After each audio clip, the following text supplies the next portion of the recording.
Hi guys, कैसे हैं आप सब। आई होप ठीक हो। जैसे कि बेसिक ग्रामर के एक सीरीज की शुरुआत की है मैंने। आज हमारा क्लास 50 है। इस क्लास 50 में हम आपका स्वागत करते हैं। हम सीख रहे थे बहुत ही बेसिक से इंग्लिश। इंग्लिश में हम सीख रहे थे पार्ट्स ऑफ स्पीच, जो कि हम आपको बता दिए थे एक पार्ट्स ऑफ स्पीच होते क्या है। अब एक एक पार्ट्स ऑफ स्पीच को हम डिटेल में बता रहे थे। तो हमारा हो गया था नाउन, हो नहीं गया था, नाउन को बता दिए थे। हम बता रहे थे, बात कर रहे थे टाइप ऑफ नाउन के बारे में कि नाउन कितने प्रकार के होते हैं और उनके यूजेस क्या है और नाउन मेनली है क्या। हम आपको बता दें, किसी व्यक्ति वस्तु या स्थान के नाम को ही हम संज्ञा कहते हैं। Noun is the name of a person, place और थिंग। आई होप आपके समझ में आ गया हो कि वर्ड में जितने भी जिन चीजों का नाम होगा वो सब नाउन है, वो सब नाउन की कैटेगरी में आएंगे। तो हम सीख रहे थे, पढ़ रहे थे नाउन के बारे में कि नाउन कितने प्रकार के होते हैं, टाइप ऑफ नाउन। तो हम बात कर चुके थे कितने प्रकार के होते हैं। हम पूरा डिटेल से एक एक नाउन के टाइप को पढ़ चुके थे और सबका यूजेस भी देख लिए थे। एग्जाम्पल के साथ हम सेंटेंस में उसका यूज कैसे करते हैं, कैसे कैसे होता है, हम सब देख लिए थे।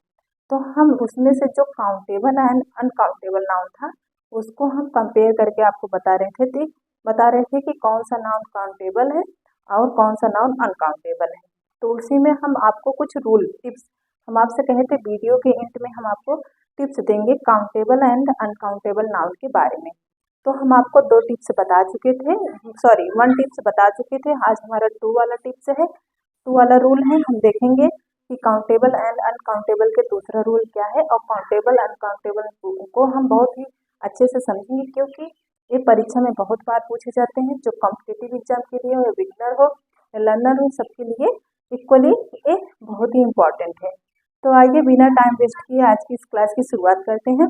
क्लास की शुरुआत करने से पहले हम आपको रिमाइंड कराना चाहते हैं कि जो हमारी क्लासेस क्लास 1 से क्लास 50 तक ना देखा हो, एक भी क्लास मिस कर दिया हो, तो डिस्क्रिप्शन में लिंक है, वहाँ से देख सकता है, या प्लेलिस्ट में जाकर एक एक करके टोटल वीडियो आप देख सकते हैं। पूरा क्रम वाइज वहाँ पर प्लेलिस्ट में ऐड है। तो आइए आज की इस क्लास की शुरुआत करते हैं। देखते हैं काउंटेबल नाउन। काउंटेबल नाउन हम आपको बता दिए थे, रिकैप लेना चाहते हैं। काउंटेबल नाउन जिसे हम गिन सकते हैं उसे काउंटेबल नाउन कहते हैं।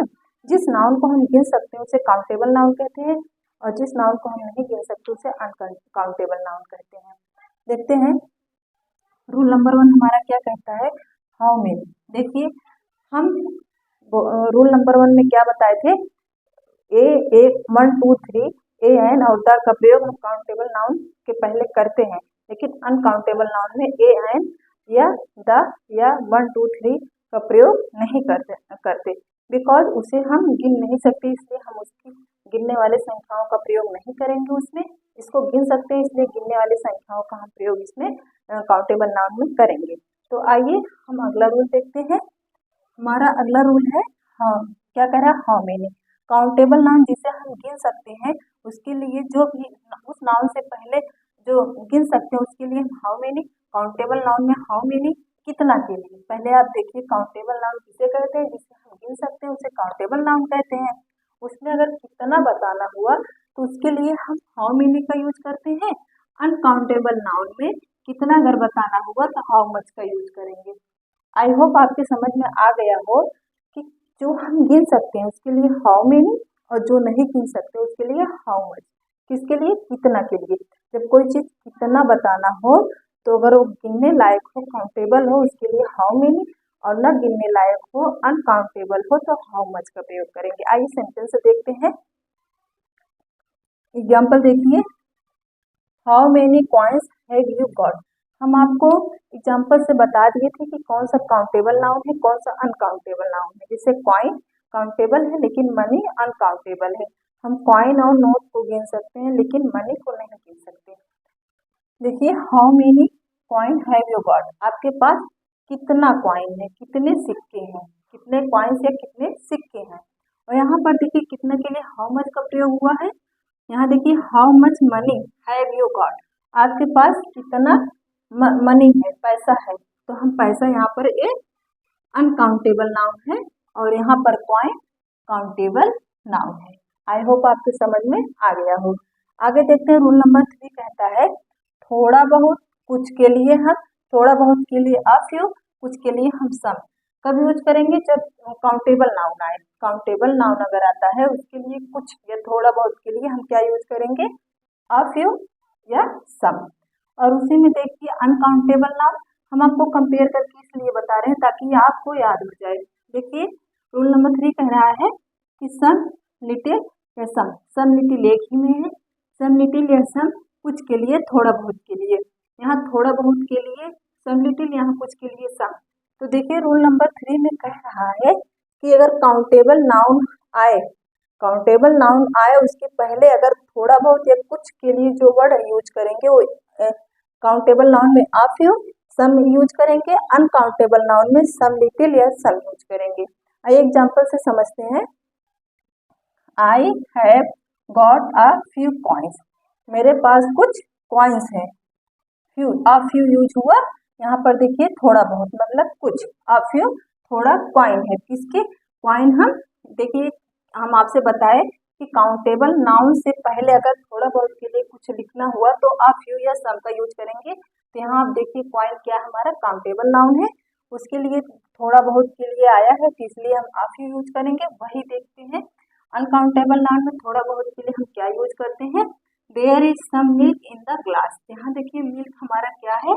काउंटेबल नाउन है। ग्लास हमारा काउंटेबल है लेकिन मिल्क के लिए सम आया है। देखिए ठीक उसी के पहले आएगा, काउंटेबल या अनकाउंटेबल नाउन के ठीक पहले वो वर्ड आएगा जो सम या लिटिल जो हमें दर्शाता हो। देखिए there is some milk in the glass, glass में थोड़ा थोड़ा मतलब कुछ मिल्क है, मतलब दूध है। तो यहाँ देखिए ये अनकाउंटेबल नाउन है, उसके पहले थोड़ा या कुछ के लिए सम आया है। देयर, अब लिटिल देख लेते हैं कहाँ पर है।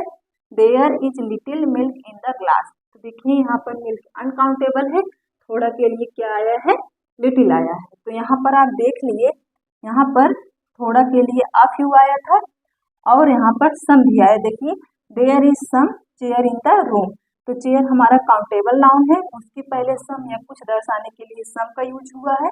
और यहाँ पर there is little milk in the glass, यहाँ पर दूध थोड़ा सा है उसके लिए हम लिटिल का यूज किए हैं।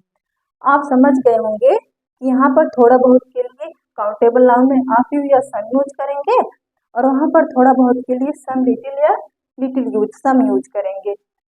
तो यहाँ पर सम आप देख रहे होंगे कि दोनों कंडीशन में यूज कर सकते हैं, अनकाउंटेबल और काउंटेबल नाउन में। अगला देखते हैं, अगला रूल हमारा क्या है? Rule number 4। रूल नंबर 4 कह रहा है व्हेन यू कंपेयरिंग में, जब आपको किसी से कंपेयर करना हो, खुद से कंपेयर करना हो। देखिए तो यहाँ ज्यादा के लिए मोर आएगा और यहाँ पर फ्यूअर, कम के लिए फ्यूअर।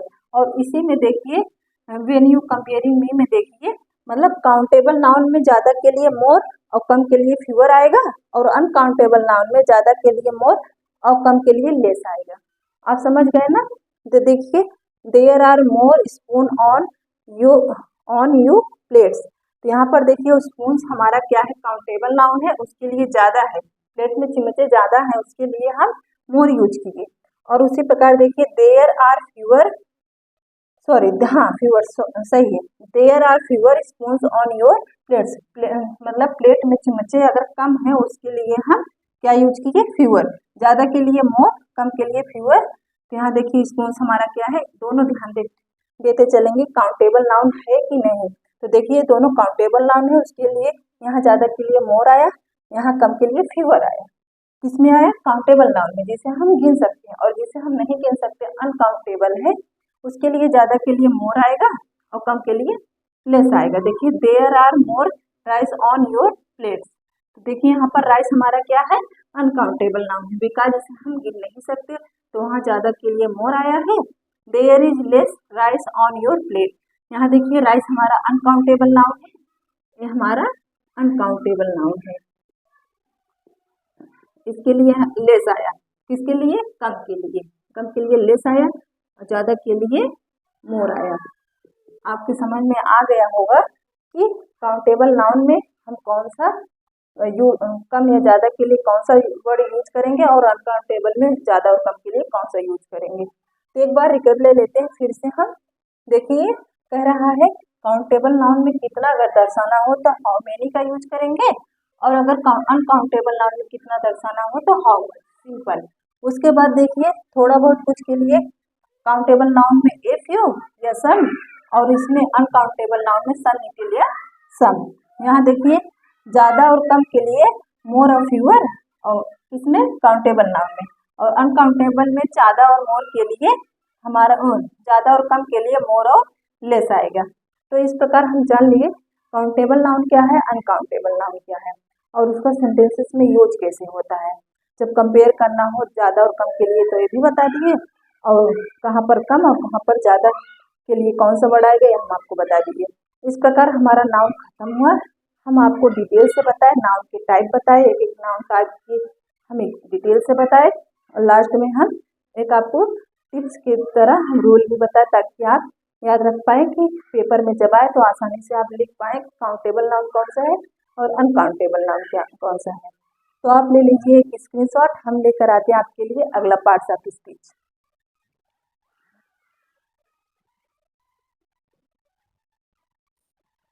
आइए हम लेकर आ गए अगला पार्ट्स ऑफ स्पीच।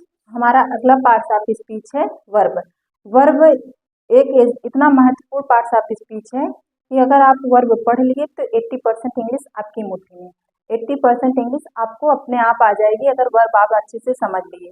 वर्ब को समझना बहुत ही इम्पोर्टेंट है, बिकॉज देखिए हम लिखे भी हैं the verb is king in English. Verb क्या है, इंग्लिश का राजा है। इसलिए इस टॉपिक को इस टॉपिक को वर्ब को, इस पार्ट्स ऑफ स्पीच को बहुत ही केयरफुली और ध्यान से पढ़ना होगा।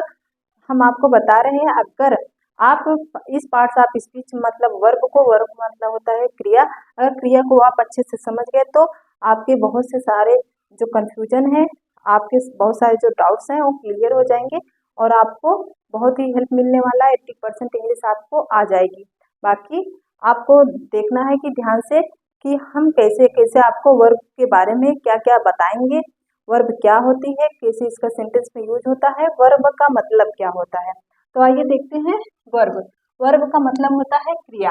क्रिया मतलब करना, कुछ आप जो कर रहे हैं क्रियाकलाप या क्रिया, उसे ही वर्ब कहते हैं। तो देखिए हम आप क्या क्या क्या पढ़ेंगे इस पार्ट्स ऑफ स्पीच में। ये वाला पार्ट्स ऑफ स्पीच मतलब वर्ब जो है वो बहुत ही लंबा टॉपिक है, लेकिन हम आपको शॉर्ट में और सटीक तरीके से बताने की कोशिश करेंगे। तो आइए देखते हैं टॉपिक वाइज कि वर्ब में हमें क्या क्या पढ़ना है ताकि एक भी टॉपिक छूटे ना और आपके समझ में बेहतर आए। देखिए हम पढ़ेंगे what is a verb. Verb क्या है ये पढ़ेंगे। टाइप ऑफ वर्ब, वर्ब के प्रकार पढ़ेंगे। ट्रांजिटिव एंड इनट्रांजिटिव वर्ब किसे कहते हैं ये हम पढ़ेंगे। ट्रांजिटिव का मतलब होता है सकर्मक, इनट्रांजिटिव का मतलब होता है अकर्मक। आप हिंदी में जरूर पढ़ेंगे सकर्मक क्रिया, अकर्मक क्रिया, उसी को इंग्लिश में कहते हैं ट्रांजिटिव वर्ब, इनट्रांजिटिव वर्ब। देखिए लग्जरी वर्ब, लग्जरी वर्ब किसे कहते हैं इसे भी हम पढ़ेंगे। रेगुलर एंड इरेगुलर वर्ब क्या होते हैं इसे भी हम पढ़ेंगे। और वर्ब्स फॉर्म, वर्ब की कितनी फॉर्म्स होते हैं, जैसे गो वेंट गॉन हमारा form first second third form होता है ना, ये सब हम वर्ब में ही पढ़ेंगे और इसी टॉपिक को हम सीरियल वाइज हम आपको बताएंगे। तो चलिए देखते हैं वर्ब। वर्ब की पहले हम डिफिनीशन देख लेते हैं, वर्ब कहते किसको है, उसके बाद एग्जाम्पल से समझेंगे और तब हम समझेंगे। आपको आज हम बस इतना बताएंगे कि वर्ब के पार्ट कितने होते हैं। वर्ब, एक वर्ब जो जिसके टाइप है उसको कितने कितने नामों से हम जानते हैं। तो देखिए व्हाट इज अ वर्ब, पहला टॉपिक हमारा है व्हाट इज अ वर्ब। तो वही हम लिए है, पहला टॉपिक हम आपको बता रहे हैं what is a verb. Verb मतलब क्रिया किसे कहते हैं। देखिए ध्यान से देखिएगा, a verb is a word that tells us what's नहीं होगा what a subject does it. तो इसका मतलब ये हुआ कि क्रिया शब्द जो है वो हमें सब क्या बताती है, किसके बारे में बताती है, सब्जेक्ट के बारे में कि वह क्या है और क्या कर रहा है। सब्जेक्ट का मतलब होता है कर्ता। जब आप सेंटेंस बनाएंगे सबसे पहले सब्जेक्ट आता है, मेन स्ट्रक्चर जो होता है किसी सेंटेंस का सबसे पहले यही स्ट्रक्चर होता है, subject plus verb plus object. तो सबसे पहले सब्जेक्ट आता है, तो जो ये हमारा वर्ब है यही बताता है कि सब्जेक्ट कर क्या रहा है, सब्जेक्ट है कौन, है क्या। तो यही हमारा वर्ब बताता है, वर्ब मतलब क्रिया बताती है। देखिए दूसरा हम डिफिनेशन देखते हैं। दूसरा डिफिनेशन हमारा कह रहा है a verb is a word that shows in the action और स्टेट। मतलब एक वर्ब जो है, क्रिया जो है, क्रिया शब्द जो है क्या शोज मतलब दिखाता है, क्या दिखाता है सेंटेंस में, क्या दिखाता है एक्शन और स्टेट। एक्शन मतलब क्रिया, स्टेट मतलब सिचुएशन, स्थिति को दिखाता है, स्थिति को दिखाता है कि किस स्थिति में है, सोया है कि बैठ सॉरी पास है कि दूर है कि नजदीक है, ऊपर है कि एक स्थित है, इस स्थिति को दिखाता है। और एक्शन को दिखाता है क्या कर रहा है, खा रहा है, पी रहा है, उठ रहा है, दौड़ रहा है, बैठ रहा है। तो आई होप आपके समझ में आ गया हो। एक बार हम रिपीट करना चाहेंगे। A verb is a word that tells us what a subject does it. एक वर्ब जो है वो सेंटेंस में ये दिखाता है कि सब्जेक्ट है क्या, सब्जेक्ट कर क्या रहा है, सब्जेक्ट का काम क्या है, यही दिखाता है वर्ब। वर्ब का जो वर्ड होता है, वर्ब मतलब क्रिया। तो देखिए इस एक डिफिनीशन, ये हुई। दूसरी डिफिनीशन हमारी है a verb is a word that shows in the action और स्टेट। मतलब एक वर्ब जो है क्रिया है, वर्ड में सेंटेंस में ये दर्शाता है वर्ब की एक्शन क्या है, उसका क्रियाकलाप क्या है, कर क्या रहा है, और आप ये समझिए सिंपल भाषा में वो कर क्या रहा है, उसकी स्थिति क्या है, वो किस सिचुएशन में है, ये दर्शाता है हमारा वर्ब। इस प्रकार हम जान गए कि वर्ब किसे कहते हैं। देखिए the verb is king in English. Verb जो है इंग्लिश का राजा है, इसलिए क्योंकि वर्ब के बिना कोई भी सेंटेंस आप नहीं बना सकते। अगर हम छोटा सा छोटा वर्ब भी ले लें, छोटा सा छोटा सेंटेंस ले लें, तो भी वर्ब से कंप्लीट हो जाएगा। ना उसमें सब्जेक्ट की जरूरत है, ना उसमें ऑब्जेक्ट की। सब्जेक्ट रहता भी है तो हिडन रहता है, लेकिन वर्ब को आप हिडन नहीं कर सकते। वर्ब सबसे छोटा सेंटेंस, जैसे हमारा गो, हम सबसे छोटा सेंटेंस लिए, गो मतलब जाओ। ये देखिए यहाँ पर एक्सक्लेमेशन मार्क लगा है, जैसे आप कहेंगे गो, चाहे गुस्से में कह रहे हैं चाहे ऑर्डर दे रहे हैं, उसके लिए गो। देखिए गो का मतलब होता है जाना, जाना हमारा वर्ब है, इसलिए एक सेंटेंस कंप्लीट हो गया। देखिए सबसे छोटा हम लिए वर्ब का, सबसे छोटा सेंटेंस हमारा हुआ। जैसे कम, ये भी हमारा सबसे छोटा सेंटेंस हुआ। से मतलब कहो। तो आप ये सोच रहे होंगे कि ये कैसे यूज होगा, जैसे गो मतलब यू गो, यू जो है हमारा सब्जेक्ट और हिडन है, लेकिन अगर गो भी आप कह रहे हैं और इस मार्क से आप कह रहे हैं, तो हमारा ये सेंटेंस कंप्लीट हुआ। और ये सबसे छोटा सेंटेंस है। कम मतलब आओ, मतलब आप कहते हैं ना आओ, किसी को बुलाते हैं तो कौन किसको बुलाते हैं, जो सामने रहता है, मतलब यू, तो सेकेंड पर्सन जो होता है। तो हमारा सब्जेक्ट हिडन रहता है, लेकिन हमारा वर्ब कभी हिडन नहीं रहता। वर्ब की कोई भी सेंटेंस नहीं बन सकता। से मतलब कहो, तो यहाँ पर भी देखिए हमारा क्या है, वर्ब है। तो सबसे छोटा सेंटेंस हम बताए, इसलिए जो वर्ब है वो इंग्लिश का किंग है। इसलिए आपको बहुत ही केयरफुली देखना है। आइए देखते हैं वर्ब के जो प्रकार हैं उनको किस किस नाम से जानते हैं।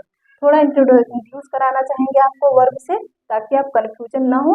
जब एग्जाम में आए तो किसी भी नाम से आए आप उसको इजिली लिख सके। बहुत नाम होते हैं एक ही वर्ब के। देखिए जैसे एक्शन वर्ब, मेरा दो वर्ब है हमारा, एक्शन वर्ब और स्टेट वर्ब। दो प्रकार के वर्ब होते हैं, जैसे मेनली दो प्रकार के होते हैं, वैसे बहुत सारे पार्ट हैं, हम आगे पढ़ेंगे। तो पहले आप देख लीजिए एक्शन वर्ब किसे कहते हैं और स्टेट वर्ब किसे कहते हैं। एक्शन हमारा क्रिया दर्शाता है, स्टेट हमारा सिचुएशन दर्शाता है। इसी एक्शन वर्ब को डायनामिक वर्ब भी कहते हैं।